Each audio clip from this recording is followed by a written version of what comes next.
오늘 우리에게 주신 하나님의 말씀은 디모데전서 1장 14절부터 17절 말씀입니다. 디모데전서 1장 14절부터 17절 말씀.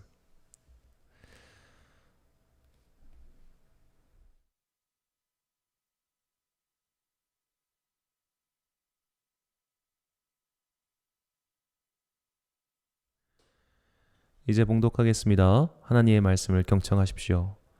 우리 주의 은혜가 그리스도 예수 안에 있는 믿음과 사랑과 함께 넘치도록 풍성하였도다. mit보다 모든 사람이 받을 만한 이 말이여, 그리스도 예수께서 죄인을 구원하시려고 세상에 임하셨다 하였도다.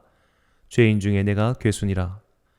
그러나 내가 긍휼을 입은 까닭은 예수 그리스도께서 내게 먼저 일체 오래 참으심을 보이사 후에 주를 믿어 영생 얻는 자들에게 본이 되게 하려 하심이라.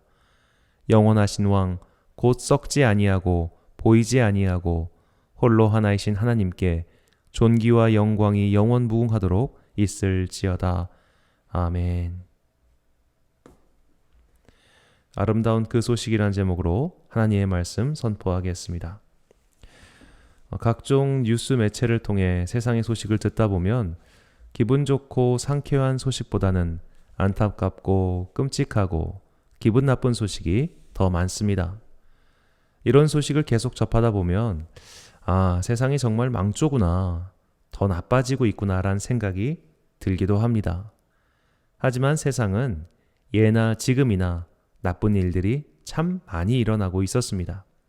그것이 단지 내 귀에 안 들렸을 뿐입니다.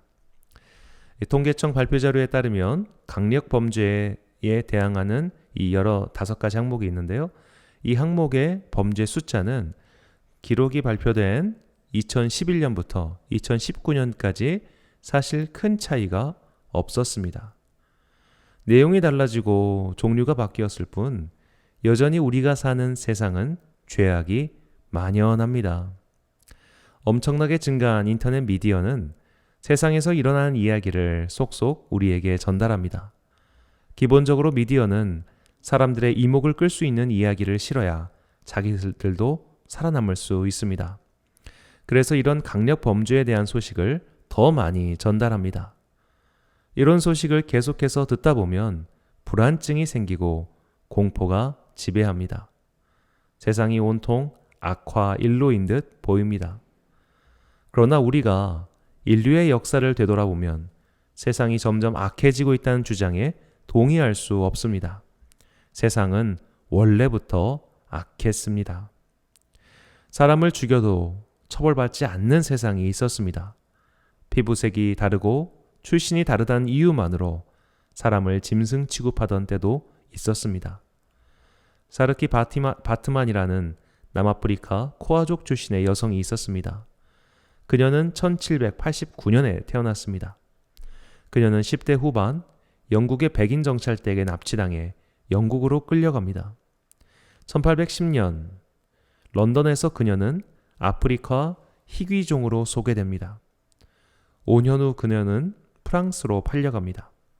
1815년 그녀는 파리의 한 실험실에 들어갑니다. 인류가 진화한 과정을 설명할 수 있는 미개한 원시종이라는 이유에서였습니다. 그녀는 죽은 후 시신이 해부되었고 장기는 유리병으로 들어가고 시신은 박제되었습니다. 그녀가 고국으로 돌아온 것은 2002년 남아프리카 공화국의 넬슨 만델라 정권 때였습니다. 인간이 얼마나 끔찍하고 잔악하는지 알려주는 일화입니다. 서양의 역사를 살펴보면 이들이 지금처럼 잘난 척하는 게 얼마나 우스운 일인지 알 수밖에 없습니다. 오리엔탈리즘을 쓴 에드워드 사이드는 서구 문명은 19세기 이전까지 중화 문명보다 앞선 적이 없었다라고 말할 정도입니다. 서구 유럽 사회는 산업혁명이 일어나기 전까지 더러움이 이루 말할 수 없었습니다. 환경의 더러움만이 아니었습니다. 독일과 스칸디아 반도의 북유럽 국가들은 12세기까지만 해도 야만족 취급을 받았습니다. 그랬던 나라들이 18, 19세기에 산업혁명으로 신식 무기를 취한 뒤 세계를 무력으로 정복해 나갔습니다. 그리고 다른 나라의 문명을 무시하고 짓밟았습니다.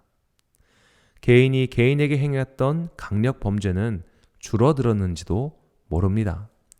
그러나 민족과 민족이, 국가가 국가에게 자행하는 그 엄청나고도 끔찍한 일들은 과거부터 지금까지 사실 별로 변한 것이 없습니다.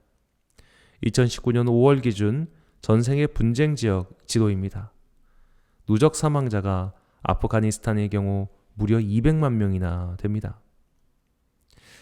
우리는 역사를 배우며 세상이 악해진 게 아니라 원래부터 악했다라고 말할 수밖에 없습니다. 한편 반대쪽에서는 인류는 진보한다고 말하는 이들이 있습니다. 20세기 엄청난 의학과 과학의 진보로 인류의 많은 문제는 분명히 해결되고 있습니다. 특히 영아 사망률이 엄청나게 떨어져서 인류 전체의 평균 수명이 증가했습니다. 지난 세기들만 해도 인간의 생명을 위협하는 많은 질병들이 이제는 약의 개발로 위험에서 벗어나게 되었습니다. 분명히 국가와 국가의 큰 전쟁은 줄어들었습니다. 교육을 받은 여성들의 비율이 증가하고 있으며 학교를 다니는 아이들의 비율 또한 증가하고 있습니다. 이런저런 수치들로 보면 분명히 세상은 나아지고 있습니다. 지구 환경의 문제가 심각하지만 이 심각한 문제를 인지하고 머리와 가슴을 맞대고 해결하려는 노력 또한 활발합니다. 이런 것만 보면 인간의 역사는 진보하고 있다는 소리에 힘이 실리는 듯 합니다.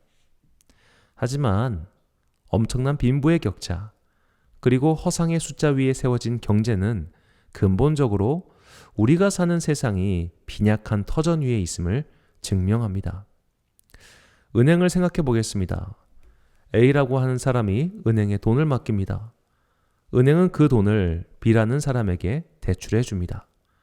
그리고 B에게 이자를 받고 그 이자 중 일부를 돈을 맡긴 A에게 줍니다. 누구나 알 수 있는 예금과 대출의 원리입니다. 이 원리대로라면 은행은 자기가 가지고 있는 돈만 대출해 줄 수 있습니다. 그러니까 예금 총액이 대출 총액과 같거나 혹은 대출 총액이 예금 총액을 넘어서선 안 되겠죠. 하지만 은행은 자신이 갖고 있는 돈보다 훨씬 많은 금액을 대출해 주고 있습니다. 2020년 2, 4분기 우리나라 가계대출은 1,545조입니다. 그럼 이 정도의 금액을 시중의 은행이 갖고 있을까요? 이렇게 복잡한 금융 지식을 저도 설명할 재주는 없습니다.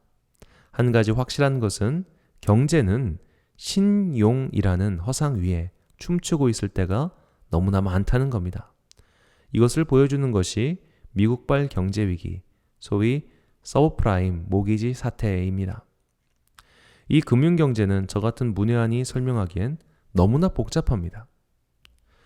이 금융권은 일반인들은 도저히 이해할 수 없는 복잡한 파생 상품을 팔았고 결국 망했다. 이게 서브프라임 모기지 사태의 결말입니다. 인터넷에 나온 설명을 빌려 간단히 사태를 설명한다면, 제가 이해하는 선에 설명한다면 이렇습니다. 2001년 미국의 저금리 정책이 시작됩니다. 그러자 자본이 부동산으로 몰렸습니다. 부동산 가격이 상승합니다. 너도 나도 대출을 받아서 집을 마련했습니다. 이 대출금은 집값이 오를 것이니 나중에 집을 팔아서 갚으면 된다는 생각으로 마구 대출을 받아 집을 샀습니다. 그러니까 이제 집을 구매할 사람이 줄어듭니다. 집값이 폭락합니다. 그리고 집단 파산이 이어졌습니다.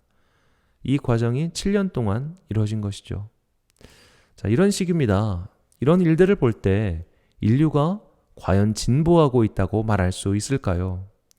우리는 진보하는 것이 아니라 이전 세대와 다른 문제를 직면하고 있을 뿐입니다. 그 대표적인 문제가 지금 우리가 겪고 있는 코로나19 사태 아니겠습니까? 역사가 나빠진다는 자세는 온당치 못합니다. 인간의 역사는 처음부터 죄악이었습니다. 역사가 진보한다는 자세도 합당치 못합니다. 문제의 종류만 바뀔 뿐 항상 죄의 문제는 있었습니다. 예로부터 지금까지 많은 사람들은 사람들이 지혜를 모으면 문제를 해결할 수 있다고 믿어왔습니다. 그리스의 철학자들은 좋은 철학자가 지도자가 되면 문제가 해결될 것이라 믿었습니다. 이런 믿음의 구현자가 알렉산더 대왕이었습니다. 아리스토텔레스의 제자인 알렉산더는 이 헬레니즘의 철학을 구현하는 최적의 인물이었습니다. 그래서 이 우수한 문명을 전파하기 위해 동쪽으로 계속 진군합니다. 그의 말굽 아래 희생된 사람이 도대체 몇 명이겠습니까? 좋은 지도자가 나오면 일시적으로 문제가 해결될 것 같습니다. 세종대왕 같은 인물이 계속해서 나온다면 나라가 얼마나 좋겠습니까? 그러나 그런 일은 일어나지 않습니다. 세종의 아들인 수양대군이 조카를 죽이고 왕위에 오르는 것을 보십시오. 그를 따르던 무리들은 고관대작의 자리를 차지하고 많은 사람을 죽였습니다. 일시적으로 문제가 완화될 수 있어도 근본적으로 인간은 죄의 문제에서 벗어날 수 없음을 우리는 매번 보지 않습니까? 역사를 통해 배울 수 있는 가장 큰 진리는 출제 유형만 바뀔 뿐 문제는 항상 있다는 겁니다. 이것이 하나님과 멀어진 인류가 걸어온 길입니다. 성경은 인간이 죄를 범함으로 하나님과 멀어졌고 이것이 모든 문제의 출발점이라고 분명히 말하고 있습니다. 로마서 5장 12절 말씀입니다. 그러므로 한 사람으로 말미암아 죄가 세상에 들어왔고 죄로 말미암아 사망이 들어왔나니 이와 같이 모든 사람이 죄를 지었으므로 사망이 모든 사람에게 이르렀느니라. 아멘.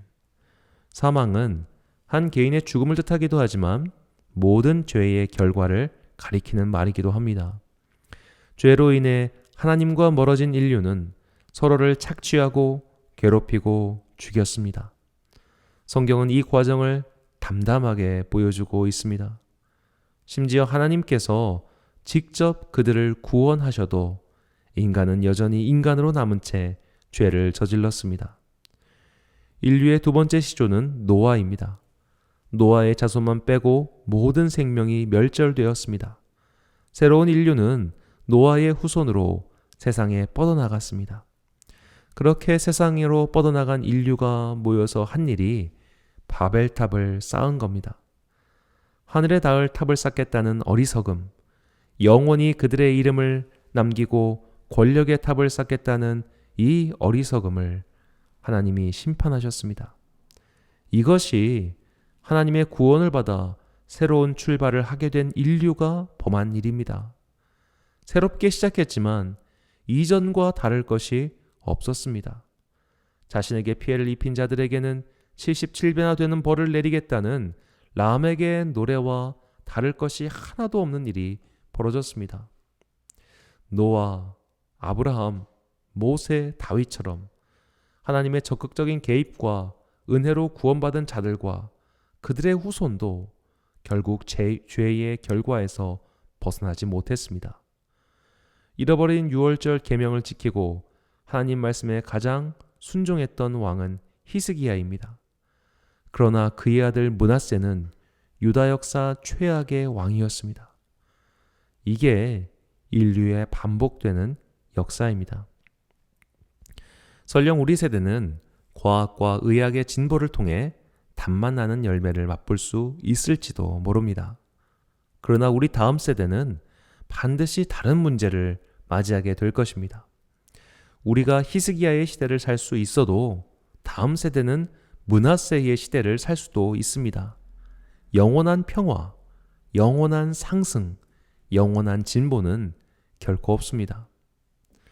이 세상에서 일어난 모든 문제의 근본 원인은 우리가 하나님과 멀어졌기 때문입니다. 하나님과 멀어진 것이 죄며 죄의 결과로 우리는 이 세상의 여러 가지 문제와 마주하며 살고 있습니다. 이 상황에서 벗어날 수 있는 유일한 길은 멀어졌던 하나님과 관계 회복입니다. 다시 우리가 하나님께로 돌아가야 합니다. 그러나 이 돌아가는 것은 하나님과 관계 회복을 하는 것은 내 계획대로 되지 않습니다.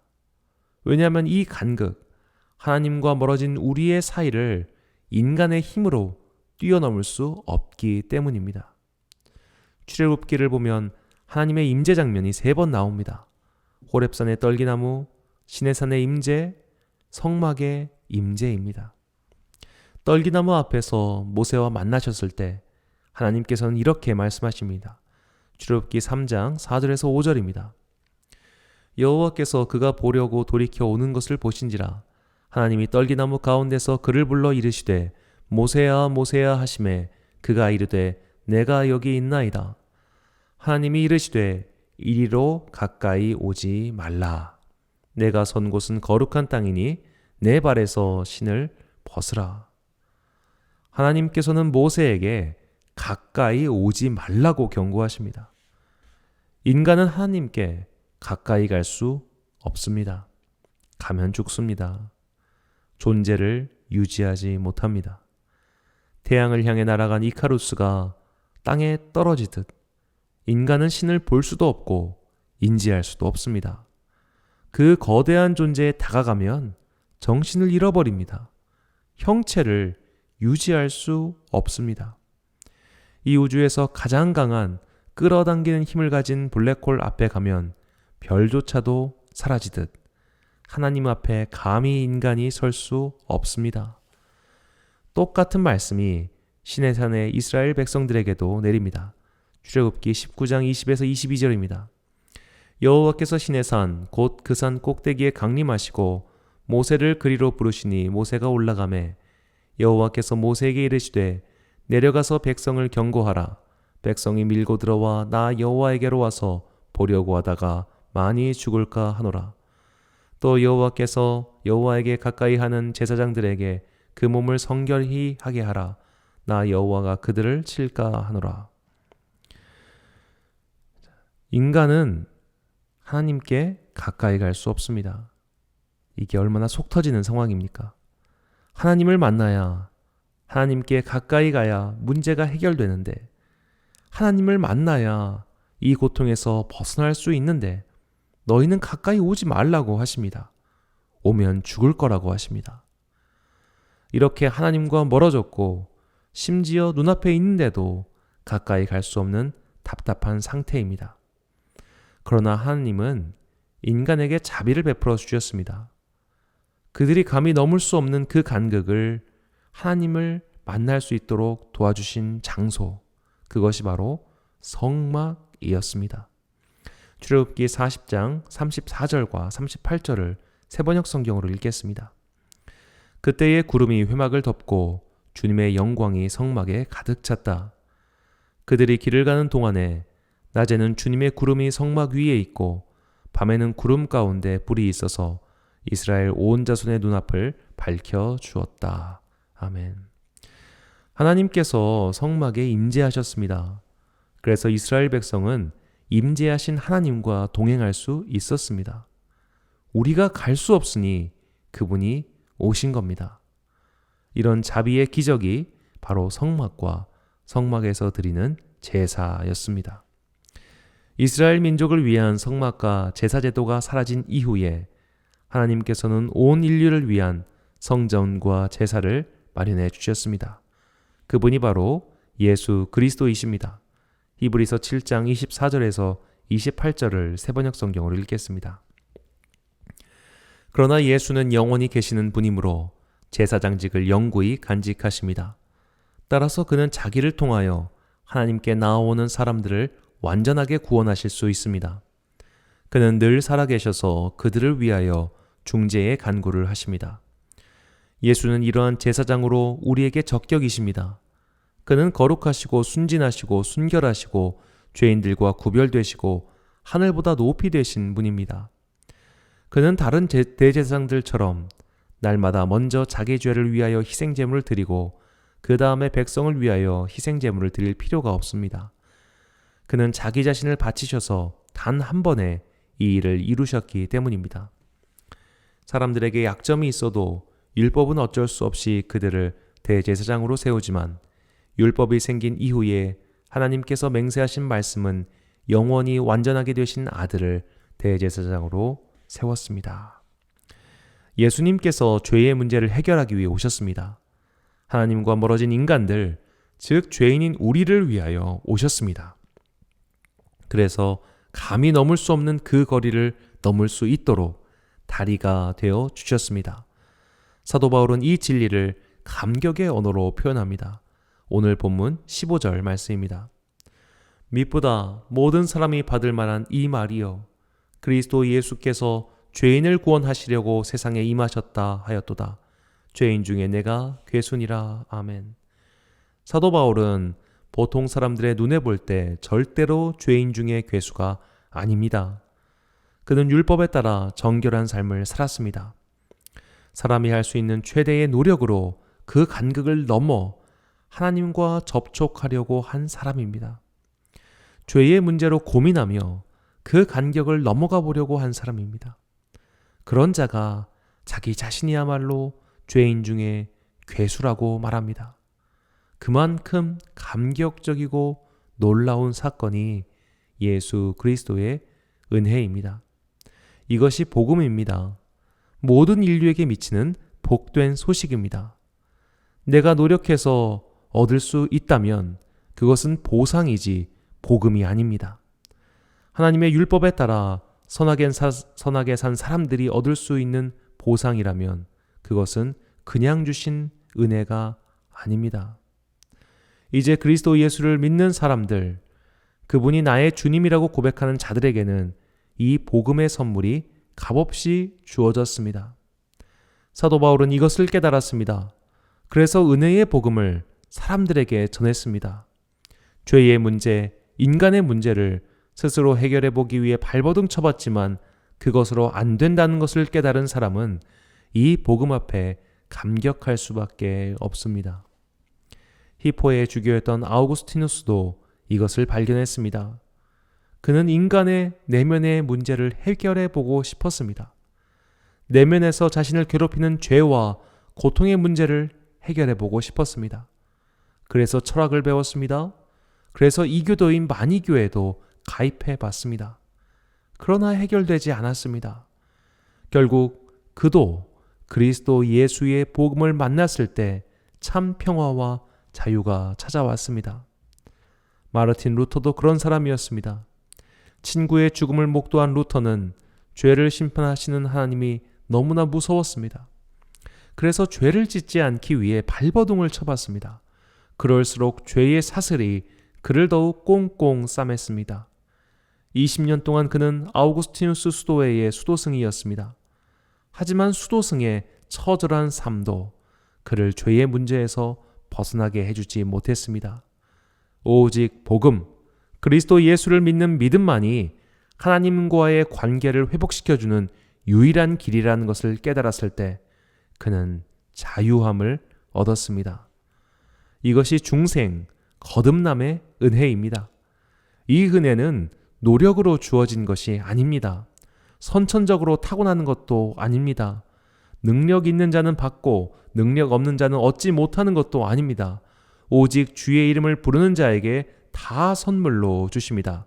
사도행전 2장 21절과 38절에서 39절의 말씀입니다. 누구든지 주의 이름을 부르는 자는 구원을 받으리라 하였느니라. 베드로가 이르되 너희가 회개하여 각각 예수 그리스도의 이름으로 세례를 받고 죄사함을 받으라. 그리하면 성령의 선물을 받으리니 이 약속은 너희와 너희 자녀와 모든 먼데 사람 곧 주 우리 하나님이 얼마든지 부르시는 자들에게 하신 것이라 하고 아멘. 주의 이름을 부른다는 것은 예수 그리스도를 나의 구주로 고백하는 것입니다. 오직 그분만이 죄의 문제, 인류의 문제를 해결하고 하나님과 멀어진 우리를 다시 그분께로 인도할 뿐이라는 고백입니다. 이 고백은 오직 회개한 사람만이 할 수 있습니다.